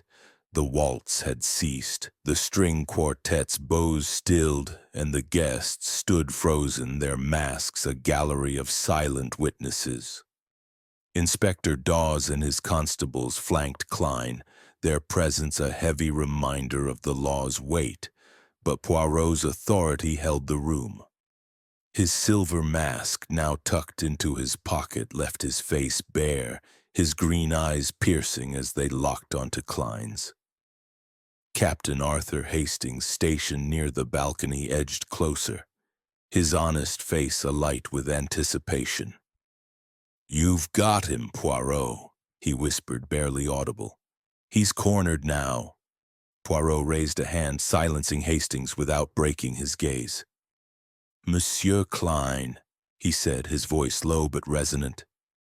"Or perhaps I should address you as Herr Klaus Braun, of Braun and Sons. The masquerade is over and the truth must step into the light. You were seen with a vial, you watched Sir Harold Grayson, and you vanished when he fell. Why did you poison him?" Klein's sneer faltered, his eyes darting to the constables, then back to Poirot. The guests murmured, their whispers like a rustling wind. Lord Reginald Ashbourne, his golden lion mask dangling from his hand, took a step forward, his face pale. Madame Celeste Duval, her peacock feathers trembling slightly, watched with wide, unreadable eyes. The air was thick with tension, the scent of candle wax mingling with the faint lingering bitterness of cyanide from the previous night. "You are clever, Poirot," Klein said at last, his accent clipped, betraying a trace of German precision. Yes, I am Klaus Brown. Sir Harold was a fool, a weak link in a chain that could not break. He was to broker our merger, but he faltered, threatened to betray us. I could not allow it. Poirot's mustache twitched, a sign of his mind's relentless motion. And so you poisoned him, monsieur, to protect your family's interests. The vial, it was yours, oui? Slipped into his champagne during the masquerade's chaos. Klein's lips curled, a flicker of pride in his defiance. The champagne, yes. A simple act, unnoticed in the swirl of masks. He drank, he fell, and the deal was secured. No one suspected a stranger in a black mask. Poirot tilted his head, his expression unyielding. And the note in Sir Harold's pocket. The deal must not proceed. Midnight. You wrote it, did you not? To lure him to the champagne table at the appointed hour. Klein's eyes narrowed, but he nodded, a single sharp gesture. He needed to be there to take the glass I prepared. The note ensured it. He was already nervous, questioning the deal. It was easy to make him believe someone else opposed it. Hastings, unable to contain himself, stepped forward. Good Lord, Poirot, he's admitting it. He's the killer. Inspector Dawes, his face like thunder, tightened his grip on Klein's arm. That's enough, Braun. You're coming with us. But Poirot raised a hand, his voice calm yet commanding. Un moment, Inspector, there is more. The glove, Herr Braun, the silk glove stained with cyanide, found behind the balcony curtain. You placed it there, did you not, to cast suspicion on Madame Duval? Klein's composure cracked, a flicker of surprise crossing his face. The glove. A precaution. Duval was too close to Ashbourne, too close to the deal. If suspicion fell on her, it would buy me time. Madame Duval gasped, her hand flying to her chest. You monster, she cried, her voice trembling with indignation. I had nothing to do with this. Poirot nodded, his gaze never leaving Klein. And the feather, monsieur? From Madame Duval's mask found beside Sir Harold's body. Another touch to point the finger at her? Klein shrugged, his sneer returning.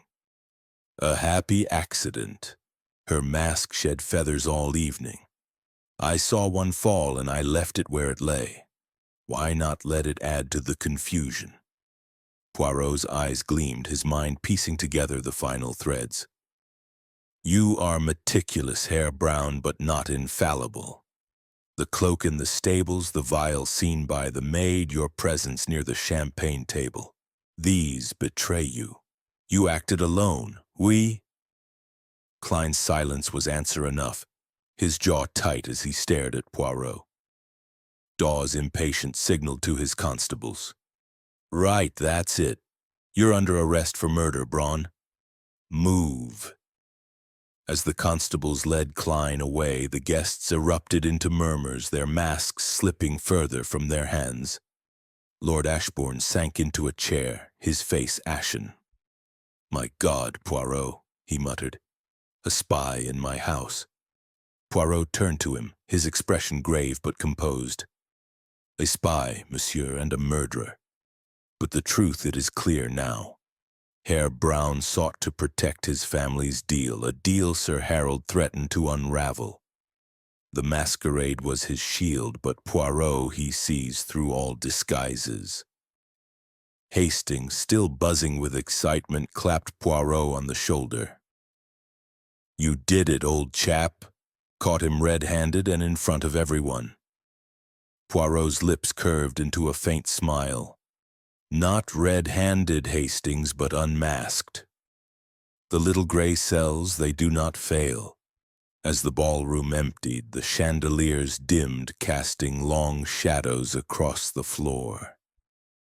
The trap had sprung and Klaus Braun was caught, but Poirot's mind lingered on the delicate threads of the case, ensuring no detail had been overlooked.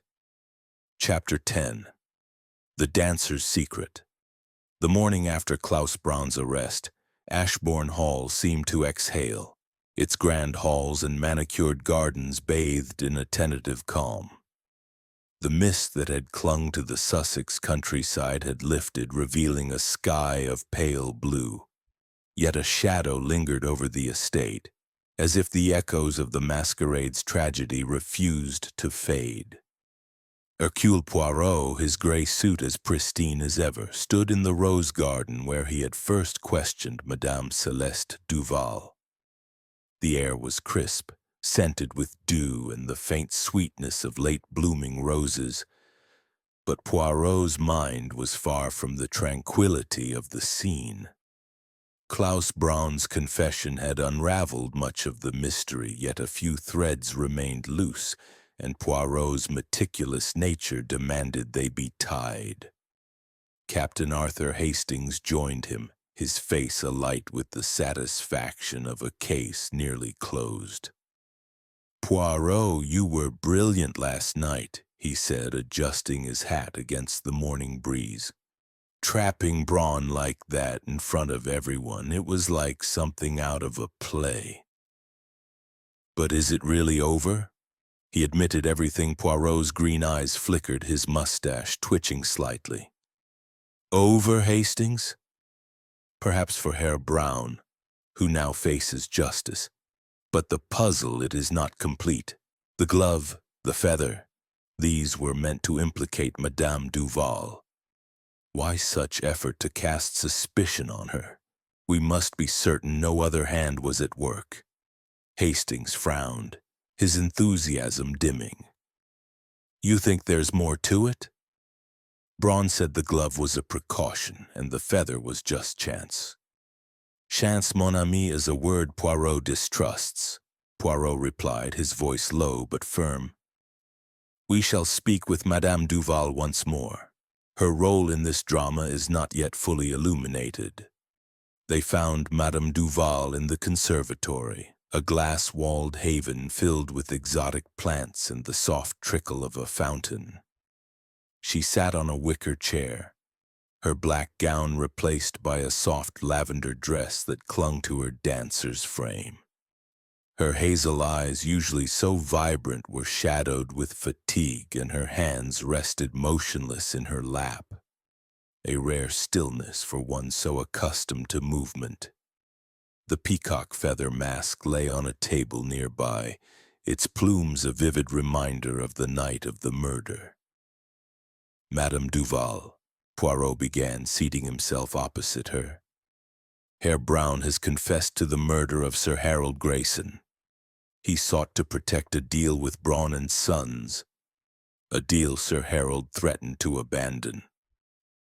Yet he went to great lengths to cast suspicion on you. The glove, the feather. Why do you think did he choose you as his scapegoat?"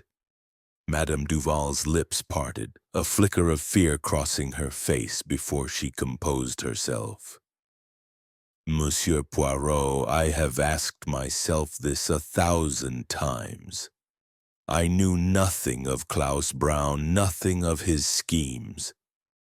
Sir Harold was my friend, my patron. I told you he wished to fund my next performance in Paris. Why would anyone think I could harm him?"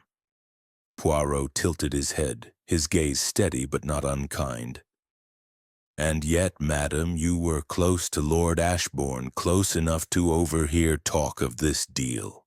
Braun claimed you were a convenient target because of your connection to the host. But was there more? Did Sir Harold confide in you, perhaps, about his fears?" She hesitated, her fingers tightening briefly before relaxing. He did speak to me a few days before the masquerade. We were alone in the drawing room after a rehearsal.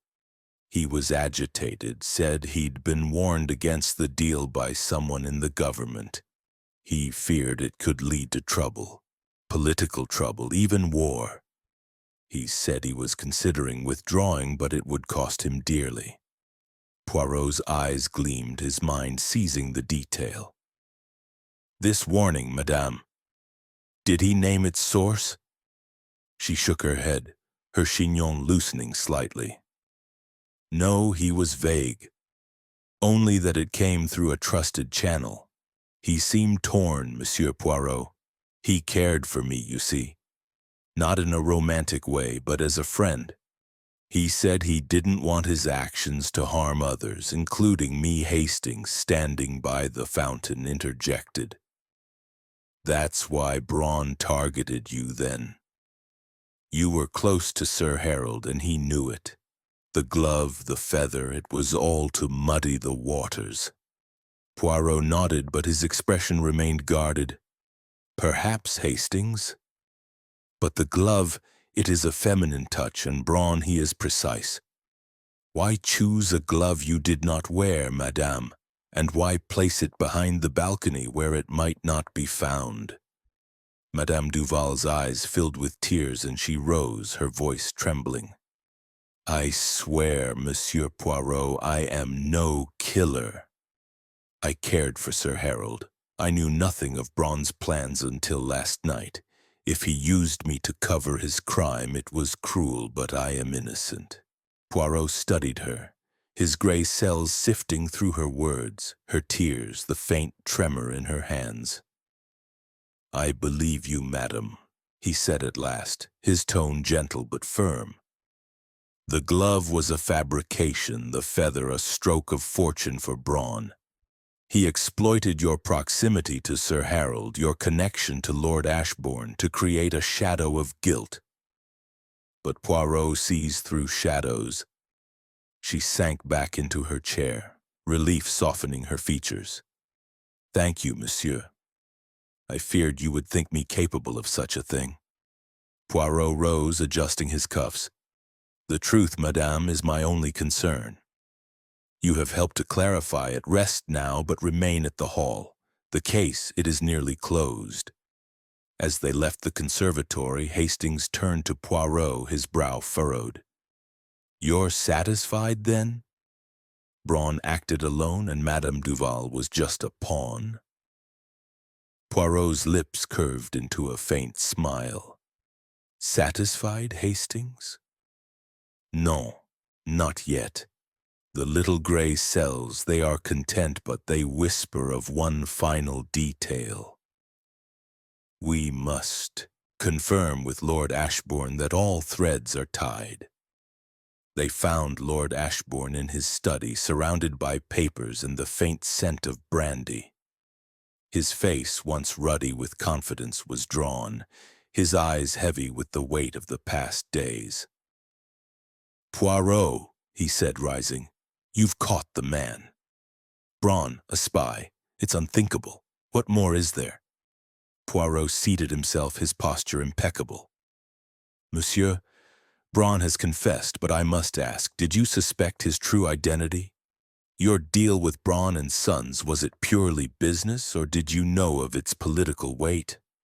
Ashbourne's hands trembled as he poured another glass of brandy. I swear, Poirot, I thought it was just business. Harold handled the details. I knew the firm was German, but I didn't think, not espionage, not murder. Poirot nodded, his eyes searching Ashbourne's face. And Madame Duval, did you ever discuss the deal in her presence beyond what she overheard? Ashbourne shook his head. No, never. She's a friend, nothing more. I'd never drag her into such matters. Bon, Poirot said, rising. You have answered well, monsieur. The truth is clear now. As they left the study, Hastings looked puzzled. What was that about, Poirot? You believe him? I believe, Hastings, that the heart of the crime is Braun's alone, Poirot replied. Madame Duval was his shield, a distraction to protect his escape. The deal, the poison, the masquerade, all were his design. But we must ensure no other shadows lurk. The case was nearly closed, but Poirot's mind, ever vigilant, sought the final clarity that would bring order to the chaos of Ashbourne Hall. Chapter 11. The Host's Redemption. The late afternoon sun cast a golden glow over Ashbourne Hall, its rays filtering through the tall windows of the study where Hercule Poirot stood, his compact figure silhouetted against the light. The room, with its oak-paneled walls and shelves of leather-bound books, exuded an air of quiet authority. Yet the atmosphere was heavy with the lingering echoes of betrayal and death. Lord Reginald Ashbourne sat behind his desk, his broad shoulders slumped, his face a mask of weariness that no masquerade could conceal. The golden lion mask, once a symbol of his jovial command, lay discarded on a side table, its gleam dulled by the events of the past days. Captain Arthur Hastings, ever the loyal companion, stood near the fireplace, his hands clasped behind his back, his expression a mixture of relief and lingering unease. "It's over, isn't it, Poirot?" he said, his voice low. "Braun's in custody, Madame Duval's cleared. You've tied it all up neatly as always." Poirot's green eyes flickered, his mustache twitching with a hint of dissatisfaction. "Neatly, Hastings? Perhaps. But the truth, it is like a fine tapestry. Every thread must be secured or it unravels. We must speak with Lord Ashbourne once more to ensure no shadow remains." Ashbourne looked up, his eyes red-rimmed, the brandy glass in his hand untouched. "Poirot, you've done it. You've caught the murderer. A spy, no less. What more can there be? My house, my reputation, they're in tatters." Poirot seated himself opposite, his posture as precise as ever, his hands resting lightly on his knees. "Monsieur, your reputation will recover, but the truth, it must be complete.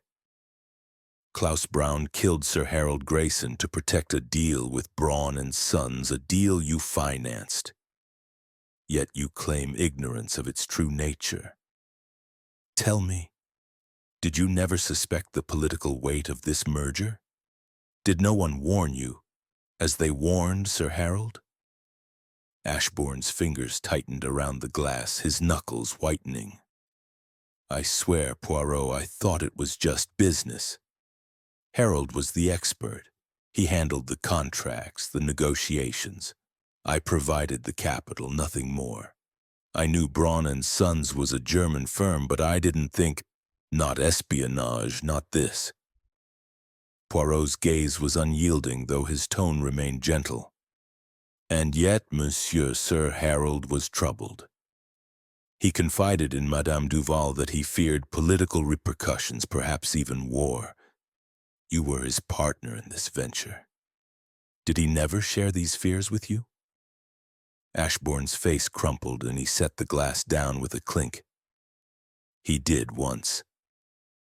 A week ago, in this very room. He was vague, said he'd had a warning from someone in the government, someone high up. He wouldn't name them. He said the deal might be more than we bargained for, that it could stir trouble abroad. I told him to handle it. He always did. I didn't press him, Poirot. I should have." Poirot nodded, his mind cataloging the admission. "And this warning, did it mention Braun and Sons specifically, or any individual, such as Klaus Braun?" "No," Ashbourne said, shaking his head. "Harold was cagey, said it was better I didn't know. I thought he was being overly cautious. I never imagined." His voice broke and he looked away, his gaze fixed on the fading light outside. Hastings shifted, his brow furrowed. "Poirot, it sounds like Ashbourne was kept in the dark. Braun used him just as he used Madame Duval as a distraction." "Perhaps," Poirot said, his voice low. "But ignorance, Hastings, is not innocence. Lord Ashbourne, you invited Klaus Braun to your masquerade under the name Victor Klein. How did he come to be here?" Ashbourne rubbed his temples, his voice weary. "A mutual acquaintance, a business contact in London, recommended him." Said he was a minor investor interested in the deal. I didn't think twice. My guest list was already long, and one more name meant little. If I'd known he was a spy... He trailed off, his shoulders sagging further. Poirot's eyes gleamed, a flicker of satisfaction crossing his face. Bon, you have been candid, monsieur, and that is well. Braun exploited your trust as he did Sir Harold's. Hesitation. The deal with Braun and Sons, it must now be abandoned. It is tainted by blood and deceit. Ashbourne nodded, his expression resolute despite his fatigue. It's done, Poirot. I'll cancel it today. No amount of profit is worth this. Poirot rose, adjusting his cuffs with meticulous care. A wise decision, monsieur. You have lost a friend, but you regain your honor. The truth, it is a stern master, but it sets us free. As they left the study, Hastings turned to Poirot, his voice tinged with admiration. You've done it again, Poirot. You've not only caught the killer, but saved Ashbourne from a disastrous deal. The Foreign Office will be pleased, I'd wager. Poirot's lips curved into a faint smile. The Foreign Office, Hastings, will do as they do. My concern is order, method, the restoration of balance. Braun's crime disrupted it, but Poirot, he has set it right. They stepped into the corridor where the portraits of Ashbourne's ancestors seemed to watch with approval. The case was nearly closed, the killer unmasked, but Poirot's mind lingered on the delicate interplay of motives and misdirection that had defined the Masquerade. One final conversation remained to ensure the tapestry of truth was complete. Chapter 12. The Final Bow. The library of Ashbourne Hall, with its towering shelves and the faint glow of a single lamp, was a sanctuary of quiet in the wake of the storm that had swept through the estate. The late afternoon light had faded, leaving the room bathed in shadows that danced across the leather-bound volumes and the polished oak table where Hercule Poirot sat, his posture as precise as a metronome. Before him lay the artifacts of the case: Sir Harold Grayson's ledger, the cryptic telegram from Berlin, the silk glove and the peacock feather, each a silent witness to the tragedy of the Masquerade. The air carried the scent of old paper and the lingering trace of Lord Ashbourne's brandy, a reminder of the human frailties that had fueled the crime. Captain Arthur Hastings stood by the window, gazing out at the darkening grounds, his honest face a mixture of relief and awe. "Poirot," he said, turning, "you've done it again." Klaus Brown's behind bars, Madame Duval's cleared, and Ashbourne's pulling out of that wretched deal. It's a tidy ending, but I still can't quite believe how you pieced it all together. Poirot's green eyes gleamed, his mustache twitching with a hint of satisfaction, though his expression remained grave. Tidy, Hastings? Non, it is not tidy. It is orderly, as the truth must be. The little gray cells, they see the pattern where others see chaos. Come sit and I shall explain the dance of this masquerade. Hastings pulled up a chair, his eagerness palpable. Go on, then. Lay it out for me, Poirot. How did you know it was Braun from the start? Poirot leaned back, his fingers steepled, his voice measured and deliberate. Not from the start, mon ami, but from the moment the pieces began to align. Let us reconstruct. Sir Harold Grayson was poisoned by cyanide, administered through his champagne at midnight, as the note in his pocket foretold. The vial wiped clean was a sign of a meticulous mind, yet left behind, a paradox. The feather from Madame Duval's mask and the glove stained with cyanide pointed to her, yet she wore no gloves and her distress was genuine. These were distractions, Hastings, designed to obscure the true hand. He paused, his eyes drifting to the feather. Klaus Braun, under the guise of Victor Klein, was no ordinary guest. The maid's sighting of him with a vial, the cloak in the stables, his presence near the champagne table, all pointed to him. But it was the deal with Braun and Sons that revealed his motive. Sir Harold, troubled by warnings of political consequences, was poised to withdraw. Braun, a spy for his family's interests, could not allow this. The merger was not merely business, it was a step toward power, perhaps military power that his family sought to secure. Hastings nodded, his brow furrowed. And the note, the deal must not proceed. That was Braun's trick to lure Sir Harold to the right spot. Précisément, Poirot said, his voice low. The note was a lure, ensuring Sir Harold would be at the champagne table at midnight, where Braun could slip the poison into his glass. The masquerade, with its masks and chaos, was the perfect cover. No one notices a stranger in a crowd of phantoms. But the glove, Hastings said, leaning forward, and the feather. Why go to such lengths to frame Madame Duval? Poirot's lips curved into a faint smile. Braun was clever, Hastings. He knew suspicion would fall on those closest to Sir Harold, Lord Ashbourne, Madame Duval. The glove, a feminine touch, was planted to suggest a woman's hand. And Madame Duval, with her connection to both men, was the ideal scapegoat.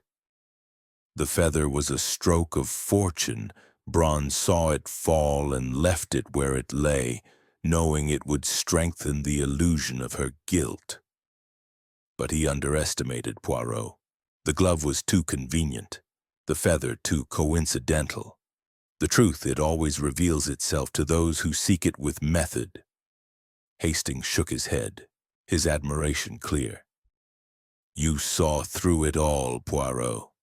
The reenactment was a masterstroke, drawing Braun out like that, making him think he could slip back unnoticed. Poirot inclined his head, accepting the praise with modesty. The killer, Hastings, is often bold, but boldness betrays them. Braun could not resist returning to the scene to ensure his plan had succeeded. The masquerade gave him anonymity once. He thought it would again. But Poirot, he does not rely on masks. He relies on the little gray cells. A knock at the door interrupted them. A servant entered bearing a telegram from Poirot's contact at the Foreign Office. Poirot scanned it, his expression unreadable. It confirms what we suspected, he said, folding the paper. Braun and Sons was under scrutiny for ties to a foreign power. Sir Harold's death was meant to silence his doubts, but it has exposed their schemes. The deal is dead, and the authorities will act. Hastings rose, his energy renewed. So it's truly finished. Ashbourne's safe, Madame Duval's free, and Braun's locked up. You've saved the day, Poirot. Poirot's eyes softened, but his voice remained firm. Saved, perhaps, but at a cost. Sir Harold is lost and trust is wounded. Yet order is restored, and that is enough for Hercule Poirot. They left the library, stepping into the corridor where the portraits of Ashbourne's ancestors seemed to nod in approval. The chandeliers of the ballroom, now dimmed, cast no more shadows of deceit. The masquerade was over, its masks discarded, and the truth stood bare, unmasked by the relentless logic of Poirot's mind. As they walked toward the entrance hall, preparing to depart, Hastings glanced back.